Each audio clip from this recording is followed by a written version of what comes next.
Telegramda yana qo'rqitishyapti. Go'yoki aksiya bilan sotilayotgan bananlarga ataylab virusli qon sanchib yuborishar ekan. Xaridorlarni yuqtirish uchun. Meva ichidagi qizil dog'lar esa isbot sifatida ko'rsatilmoqda.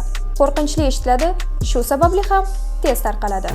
Bunday hikoyalar muntazam paydo bo'ladi va har safar fake bo'lib chiqadi. Bu dog'lar qon emas, balki bananning oddiy zararlanishi, zamburug' yoki go'sht qismidagi tabiiy rang o'zgarishidir. Buni fakt-chekerlar ham, oziq-ovqat xavfsizligi bilan shug'ullanuvchi idoralar ham tasdiqlaydi. Eng muhimi, OIV va shunga o'xshash viruslar mevalar orqali yuqmaydi. Jahon Sog'liqni saqlash tashkiloti va SDS ochiq aytadi. Bunday viruslar faqat ma'lum biologik suyuqliklar va aniq yo'llar orqali yuqadi. Ovqat orqali aslo yo'q. Organizm tashqarisida virus tezda faolligini yo'qotadi. Xulosa, bu yerda sog'liq uchun hech qanday xavf yo'q. Oldimizda vahima va bilimsizlikka qurilgan eski qo'rqinchli uydirma xolos.